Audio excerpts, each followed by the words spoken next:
našega gibanja Svetovni etos Slovenija.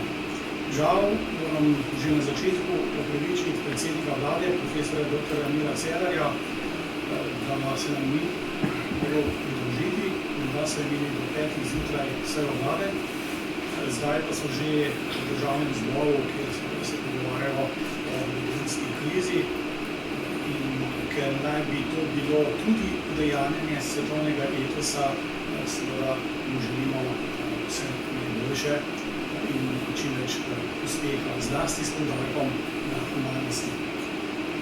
Posebej počaščen in vesel pa sem, da lahko med nami pozdravim predsednika Ustavnega sodišča Republike Slovenije, magistra Miroslava Mozetiča, varuhinjo človekovih pravic Vlasto Nussdorfer, ki je med nami že drugič, prvič je bila celo pokroviteljica, državnega sekretarja Franca Matjaža Zupančiča, ki je tu seveda v svojem imenu tudi na mesto ministrice Smepoljeve, ki je danes nujno zasedana v Prekmurju, pa seveda vse visoke predstavnike poglavitnih slovenskih verskih skupnosti, gospodarske zbornice, sodišča, civilne družbe, univerze in še bi lahko naštevali. Res od srca dobrodošli.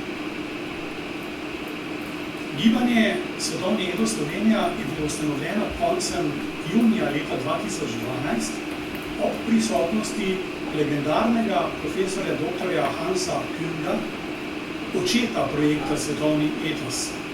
In dovolite mi v tej priliki tudi najtopleje izročim njegove pozdrave, ki jih izrecno pošilja našemu posvetu, kakor tudi njegov tesni sodelavec dr.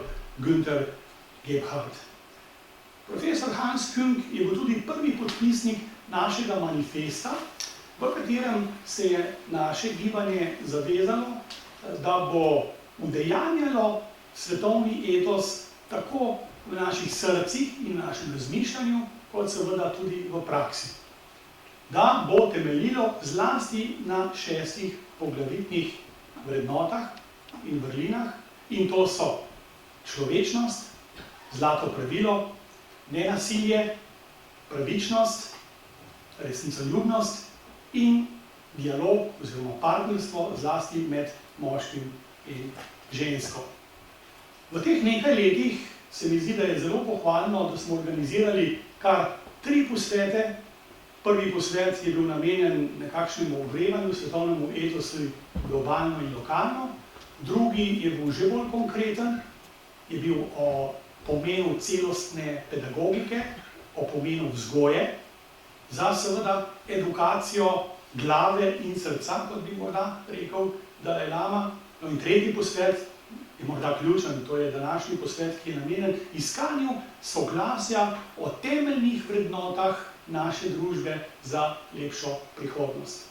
Verjetno ni treba posebej poudarjati, da smo na eni strani majhen, čudovit, butični narod z butično državico, na drugi strani smo pa na 2 straneh reke, venomer razdeljeni na leve, desne, naše, vaše, partizane, domobrance, verujoče, ateiste, in žal gre ta spisek razlikovanja v nedogled, namesto da bi iskali skupne imenovalce. In namen današnjega posveta je ravno ta. Poleg uvodnih predstavitev nas čaka 15 strokovnih referatov, potem pa še okrogla miza, s katero bomo današnji posvet sklenili. Ob tem tudi srčna hvala direktorici Cetinskijevi za ponovno gostoljubje. Res smo počaščeni, da smo v Cankarjevem domu. In še bolj pa smo veseli, da smo nekako simbolično v dvorani, ki nosi ime po našem velikem poetu, ki je nekoč dejal, da je človek poslanec celote. Kar čuti, da mora napraviti v imenu celote. Tako Srečko Kosovel. Dovolite pa mi, da sklenim ta kratek uvod pa še z enim pesnikom, in sicer Andrejem Rozmanom Rozo, ki je pred nekaj dnevi v luči dneva otrok napisal krasno pesem Nekaj ti moram povedati. In njegova zadnja kitica pravi takole: Pogovarjanje je bližina in toplina. S pogovarjanjem smo družina in skupina. S pogovarjanjem se človek s človekom prepleta, s pogovarjanjem smo mreža tudi zunaj interneta.